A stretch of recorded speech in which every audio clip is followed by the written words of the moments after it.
Athacha yatra kautumbika dara pachadaya.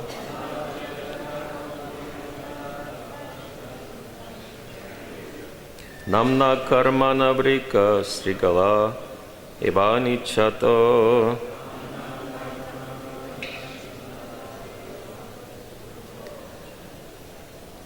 Pikadaryasya kutumbina urana kavat.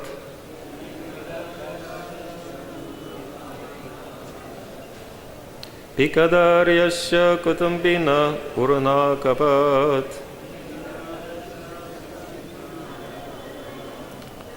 Samrakshamanam misatopi haranti. Samrakshamanam misatopi haranti.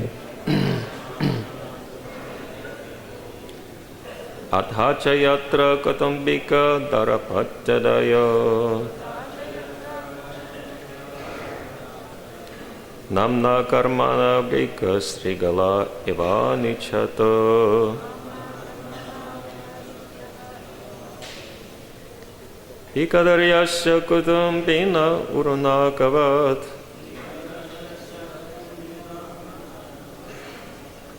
Samrakshamanam misatopi haranti.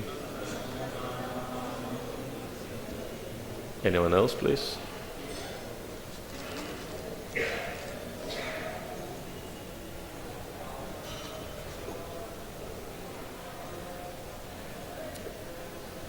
Athacha yatra kautumbika darapachadaya.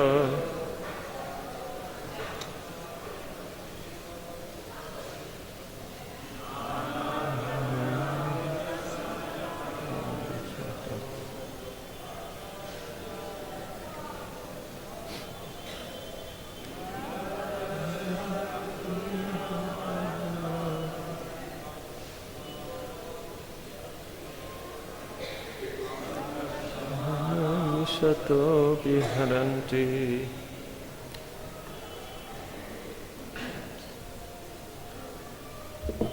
Anyone else?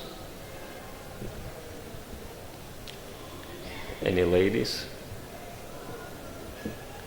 Okay, it's understandable. It's not an easiest Sanskrit verse to repeat,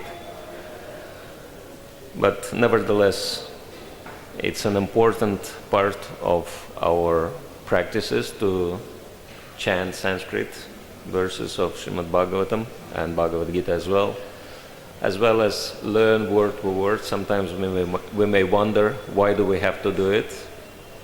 But Sanskrit is called Deva Nagari, and the language, the divine language, and also Sanskrit. The word Sanskrit means completely perfect. So this is the language of the higher realms, and if we want to go to higher realms, then it's important to learn the language. In the same way as talking about material analogies, if you want to enter into Britain, you have to know English, otherwise they will not allow you to enter into the country, to stay in the country.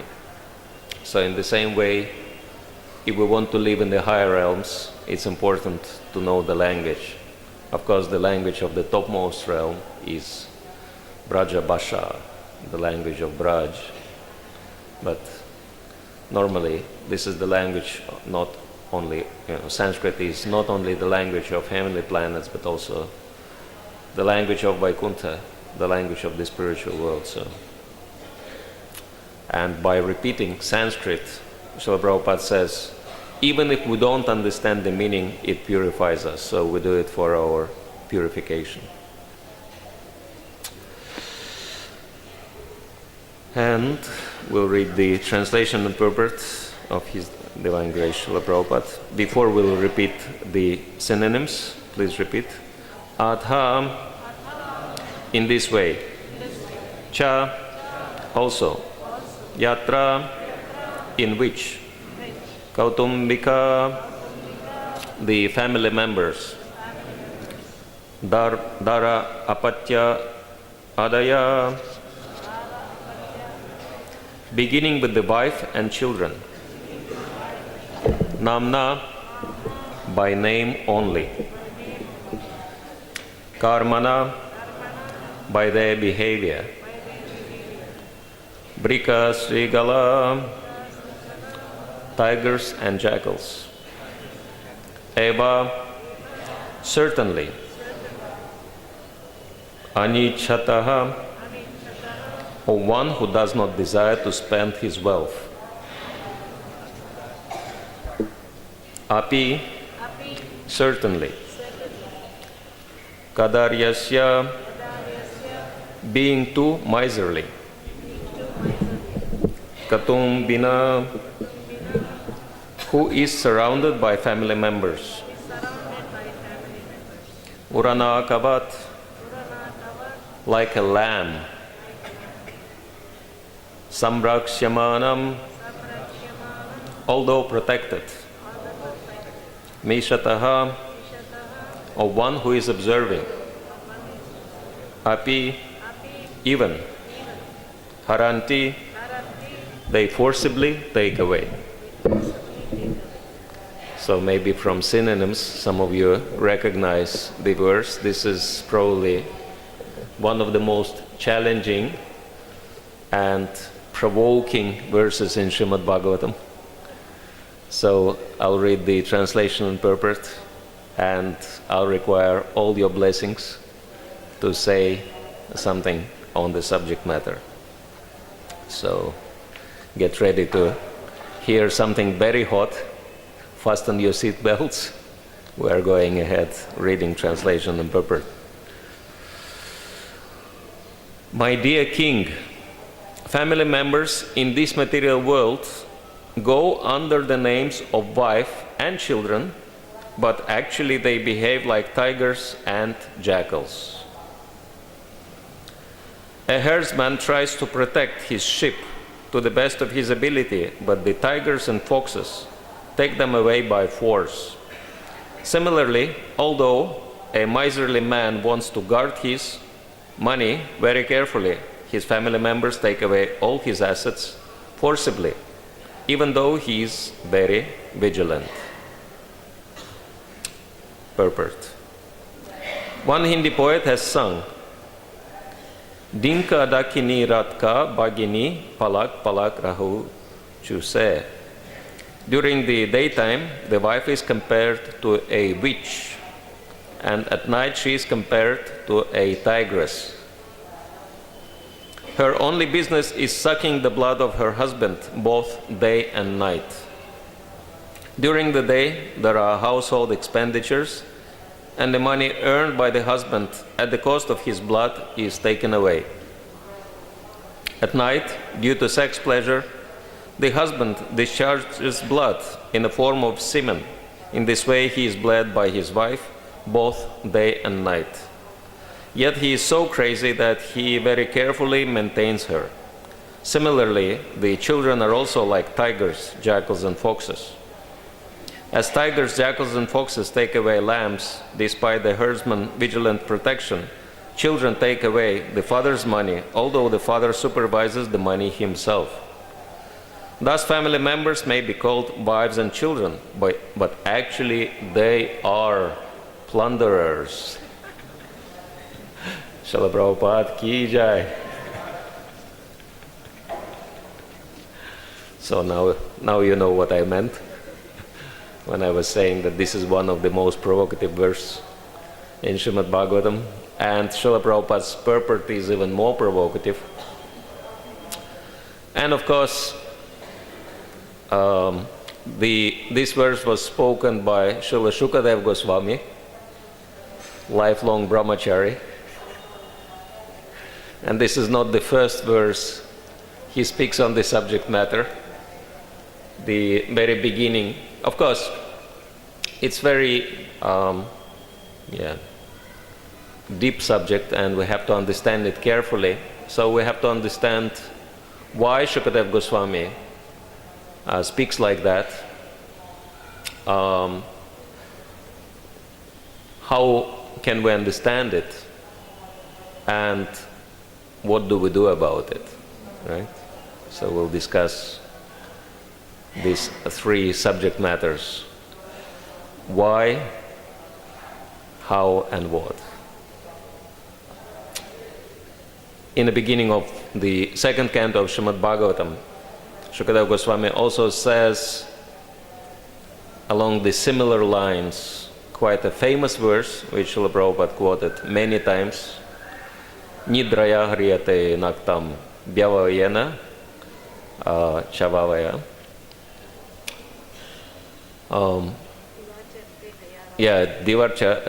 Diva charte hayarajan kutumba baranenava.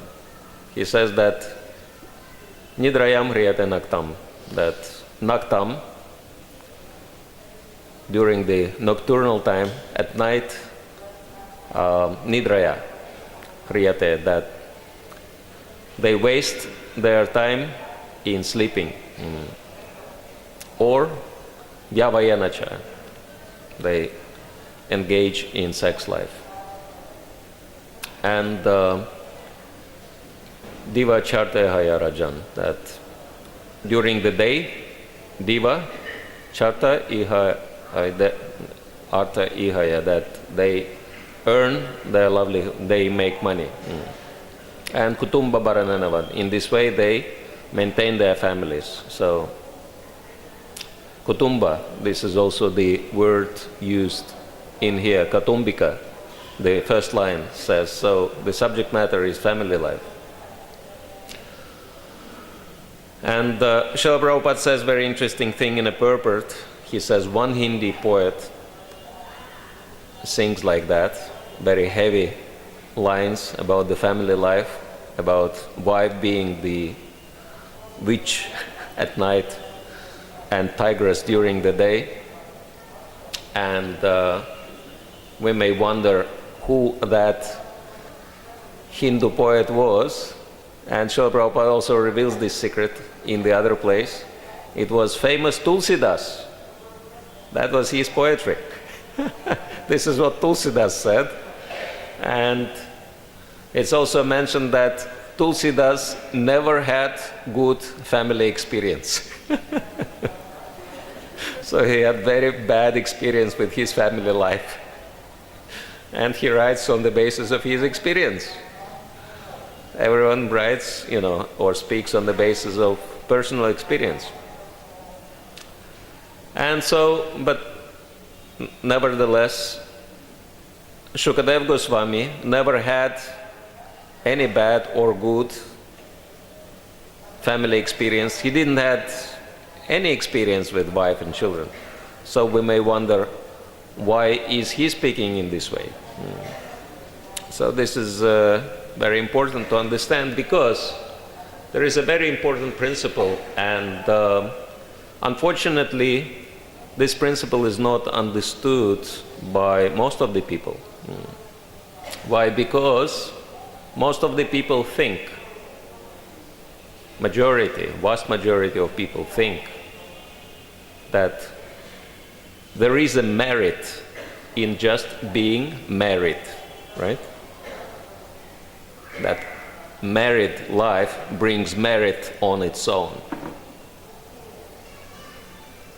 And I have to dedicate my life to my wife. But unfortunately, this conclusion is an illusion. And this is why Srila Shukadeva Goswami speaks like that. Because there is no merit just in being married. Actually, what is the merit? Because we can see any species of life. Like we can see cockroaches crawling on the wall. We can see ants. We can see monkeys, so many monkeys in Vrindavan. I can guarantee there is not a single brahmachari amongst these monkeys or other species of life. They're all family oriented. So family life in itself is nothing special. It's not a special advantage in human life, but special advantage is Krishna consciousness. And this is why Srila Shukadeva Goswami is stressing this point so much, just to help us to understand this very important point, because these attachments are something which keeps us in this material world. But at the same time, we should not misunderstand it, because some people, especially those who do not have good family experience, and unfortunately even in our society we do have such cases, they might think, oh, this is what it is. I knew that exactly, that I was wondering why I'm so unhappy in my family life, and now Shukadeva Goswami reveals me the truth, so I'll go and tell my wife who she is according to scripture. And then of course the wife will say to the husband who he is according to the scripture. Oh, if I'm a tigress, then you're a donkey. And we can understand that this kind of situation will never bring any peace or Krishna consciousness as such. It's called domestic Kurukshetra. And it all starts with Shastra, Shastra meaning quoting scriptures to substantiate our points, and then goes into the stage of Shastra. Another meaning of Shastra is weapons. I'm thinking that, some family people actually have firm faith in the existence of UFOs, because they see sometimes plates and pans flying in their direction at home, so they do believe that UFOs exist. But this is not what human life is meant to be, and definitely family life in Krishna consciousness is not meant to be like that, and therefore it's not a solution. And if we want to actually understand what is the solution, then it's very important to take guidance not from our minds and senses, but from realized souls, such as, for example, Gorakishore Das Babaji Maharaj. And there is a very nice quote, and he is a famous Vairagi, famous renunciate, but what he has to say is that a Vaishnava wife is very rare to find in this world. And if someone has a Vaishnava wife, one has to understand that she is not his property or his maidservant, but she is the servant of Krishna. And one has to treat his wife in this way. And if someone treats his wife properly as Vaishnavi, then naturally she will treat her husband accordingly. So this is very important, because as a professional mediator, I have good experience in resolving different disputes, including family disputes, and there is always only one problem, that each spouse trying to tell the other one what he or she has to do in order to become perfect according to Vedic standards. It's kind of preaching, but misapplied preaching in the domestic circumstances, and they fight with each other, trying to make each other perfect, and finally they get tired of it, and then they don't want to see each other anymore. And so the solution is very simple. The solution is to work on ourselves, start with ourselves first. And then automatically, if we improve, then our family members will also advance in Krishna consciousness. It's actually a very important principle for anyone, even whether one is married or not. It says that if we advance in Krishna consciousness, then our immediate family members, they get the benefit, spiritual benefit from that. They also advance. And we can see that in the examples of so many devotees. For example, devotees become serious in their practices, and then, for example, their parents, they also take up to spiritual practices to greater or lesser degree, according to their level of consciousness. And so same principle stands in the immediate family relationships. If husband or wife becomes serious about self-improvement, about spiritual advancement, about becoming exemplary in Krishna consciousness, then it will automatically influence other family members.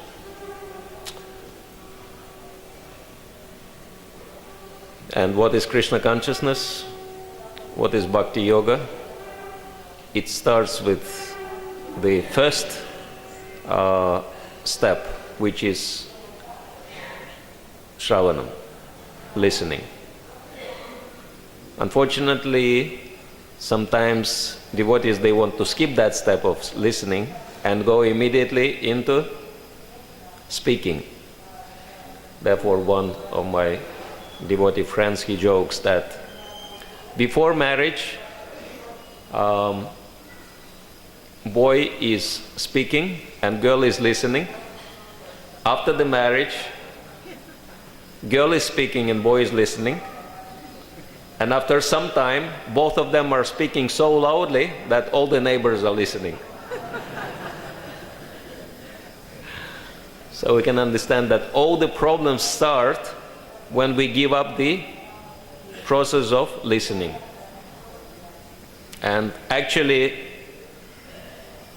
in the same way as a house cannot stand firmly without good foundation, so listening is the foundation of the house of bhakti. And without listening, no other process can exist. So this is very important. Even in family life, if we listen and understand what's happening, then we can make the right decision and help ourselves and other people advance spiritually. And in this way, we will not have to remain in the forest of material existence that all these verses, this chapter is speaking about the forest of material existence, but actually the alternative for us is to move into the spiritual forest, from material forest into the spiritual forest. This is what Srila Prabhupada indicates in one of his purports in the previous chapter, chapter 13. I think that was read about a month ago, but it's good to refresh our memory. Srila Prabhupada says, very interesting thing, please listen carefully, about this traveler who goes from one forest to the other. He is the subject matter in this chapter. And so he says, there is no benefit in transferring from one forest to another. One must go to Vrindavan forest and take shelter of Govinda. That will make one happy. The International Society for Krishna Consciousness is therefore already constructed, a Krishna Balaram temple to invite its members as well as outsiders to come and live peacefully in a spiritual atmosphere. That will help one become elevated to the transcendental world and return home back to Godhead. Of course, we may wonder, sometimes we are in Vrindavan, but we may not have that peace which Srila Prabhupada speaks about. And Srila Prabhupada also explains why. He says in one place, I believe that's in Chaitanya Charitamrita, that no one can go to Vrindavan just by buying a ticket, plane or train ticket. Sometimes we think, okay, I'm in Vrindavan, but in the same way as one can lick the bottle of honey from outside and never have the taste of honey, actually, if you lick the glass bottle in India, glass bottle with honey, you might, get some very contagious disease also. And you may wonder what's happening. The honey is supposed to have curative properties, but I licked the honey and I got this disease. It's not the right honey. No, you never opened the bottle. You never opened the jar. So in the same way, if we just come to Vrindavan by purchasing a ticket, we are living on the outer surface of Vrindavan. That's why we see, pigs and trash and all kinds of things which do not really match with our idea of a spiritual world, right? All these elements are not described as part of Goloka Vrindavan scene, because it's an outer surface which Srila Prabhupada says is created by Maya to keep away materialistic people. But if we are sincere devotees, we will have the opportunity to open this jar and actually experience the real taste of honey. So how do we do that? And it's very nicely connected to our today's subject matter, because why are there problems in family life? Just because of one single reason: desire to enjoy and lord over. Okay, I couldn't, gain any substantial position in this world. No one listens to me. No one does what I tell people. Okay, let me at least exercise my power over my wife and children. Let me feel that I'm Pati, I'm the Lord and Master, at least in that little kingdom, right? And so this is where all the problems start, when we feel that we are masters, lords and masters. And the solution is very simple: to understand that we are servants. And who is the master? It's Krishna. So in this way, it's also explained that we are, as constitutionally, as living entities, have female nature. We are Prakriti. And the only real Purusha is the Supreme Lord. But unfortunately, in the material world, despite of the body we have, whether it's the body of so-called Purusha, the male body, or so-called Prakriti, female body, conditioned souls have that mentality of lording over. So this is the manifestation of conditioned nature.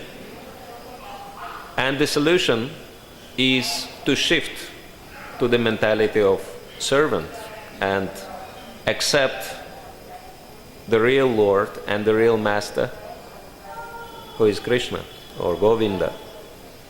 And we entered just a few days back into a very special time, which is called Katyayani Vrata, the time when gopis were performing their austerities and they were chanting japa, very special kind of japa, which is described in Srimad Bhagavatam. And a few days back we read that verse,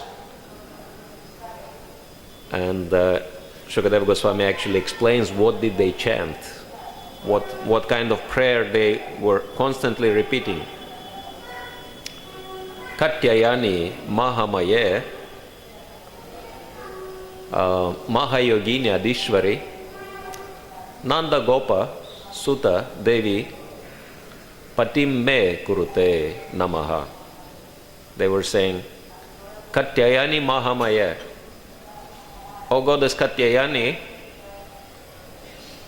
And the Acharyas are explaining that Katyayani does not refer to Mahamaya, even though gopis are saying themselves Mahamaya, that you are Mahamaya, but Vishwanath Chakravarti Thakur says Katyayani is actually Yogamaya. Why they say Mahamaya? Mahamaya because Maya also means mercy. So Mahamaya means greatly merciful. So this is another meaning of Mahamaya. O Katyayani, you are greatly merciful. And Mahayogini Adishwari, you are Mahayogini, you are greatly powerful. And Adishwari, you are the original mistress of this world. So this is the etiquette. When we want to get some blessings or benedictions, first we glorify the person. So they glorify Katyayani Devi. And then what is the blessing they are asking her? Nanda Gopa Sutta,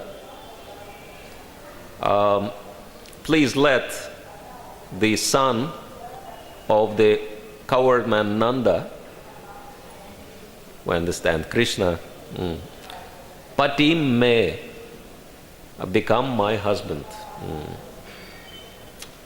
Kurute namaha.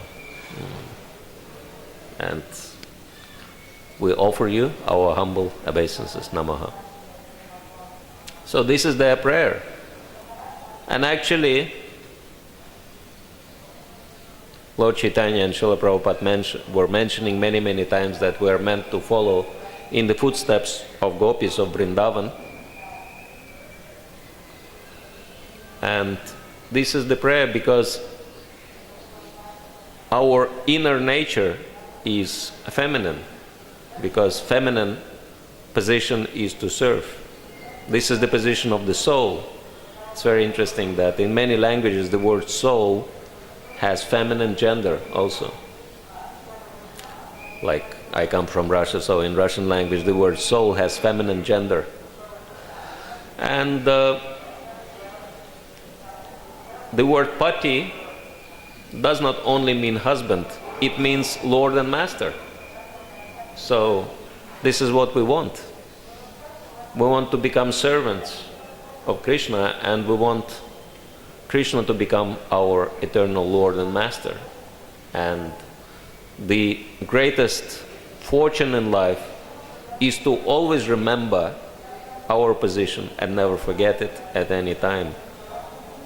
And this will serve as the ultimate solution to all our problems. Hare Krishna. So, thank you very much. We still have some time, and yeah, Tattvavid Prabhu. Do we have second microphone?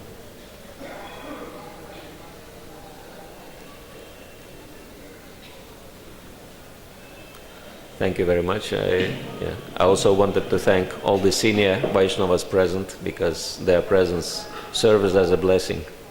Thank you.